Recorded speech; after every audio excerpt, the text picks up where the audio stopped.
Bienvenue à tous de mon confinement à Jérusalem. Un petit message, une petite idée de visite. Alors pour après le confinement, ce que j'aimerais vous conseiller aujourd'hui, vous recommander, c'est le site de Marécha et Bet Govrin. D'un côté, c'est un endroit de nature qui est vraiment magnifique. C'est pas très loin de Bet Shemesh. C'est pas très loin de...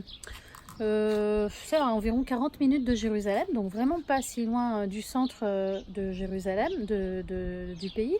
Mais d'un autre côté, c'est aussi un endroit extraordinaire, donc nature où les enfants peuvent courir, il y a plein de parcours à suivre, puis aussi des grottes. Alors comme on a été confinés pendant pas mal de temps, on ne sait pas encore combien de temps ça va continuer, ben, ressortir, ça ne va pas être évident pour tous. D'ailleurs, je dis dès maintenant bon courage aux maîtresses et aux nounous qui vont devoir garder les enfants, parce qu'à mon avis, ils vont être un petit peu déchaînés. Donc à mon avis, la reprise, il faut la faire doucement, doucement, et je pense que ce site est idéal. Donc des grottes qui vont vous faire penser au confinement, et puis à côté de ça, la nature, un grand parc où les enfants vont pouvoir courir autant qu'ils le souhaitent. D'ailleurs, ça me fait penser à une petite histoire, hein. On est à Pessah, on a commencé le décompte du Homer, et le 33e jour du Homer, c'est l'Ag BaOmer.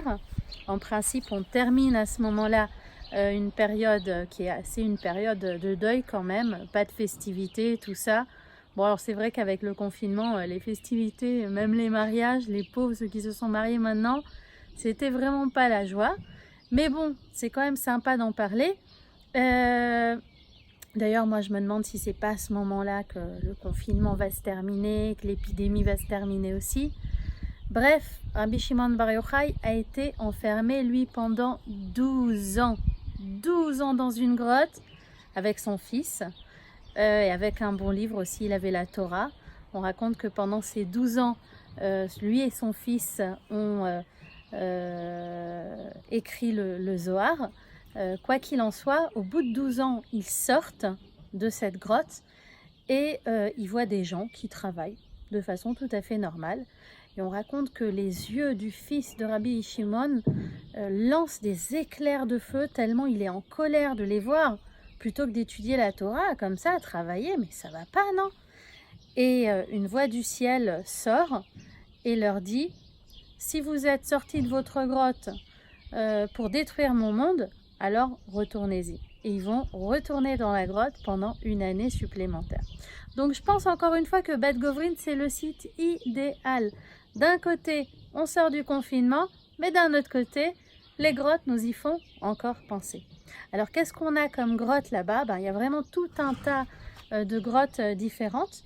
On a par exemple des grottes columbarium, dans lesquelles il y avait des pigeons qui étaient élevés. Alors on ne sait pas exactement pourquoi. Est-ce que c'était pour des sacrifices au temple de Jérusalem, hein? Le site date à une période importante, vraiment à l'époque du temple, du Beth Amikdash à Jérusalem.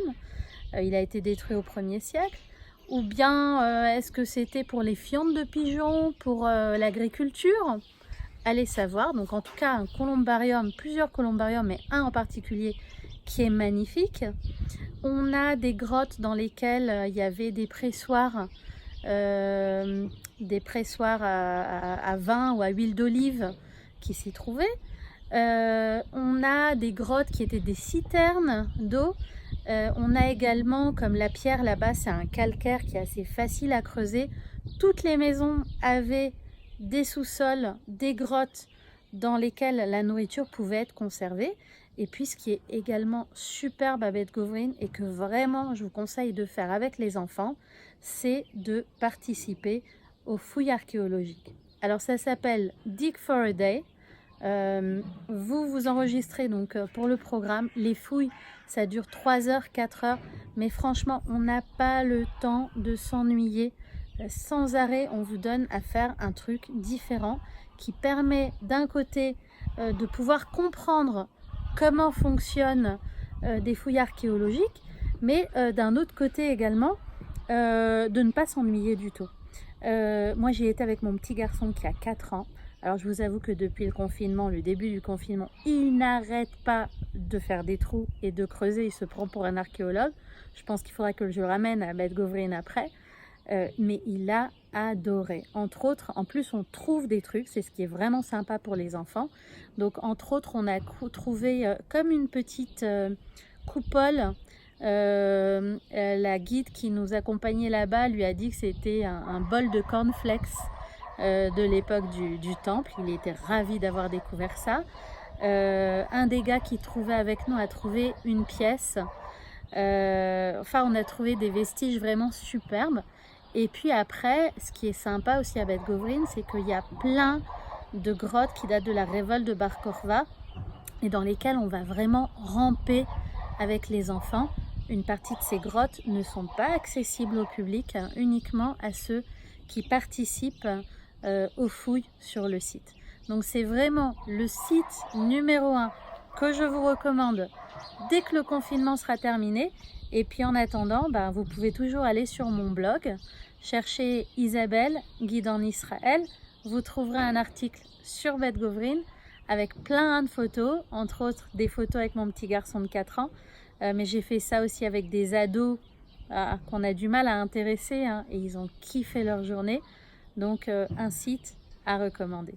Je vous dis Chag Sameach, bonne fin de Pessah et à bientôt pour de prochains conseils pour connaître le pays d'Israël.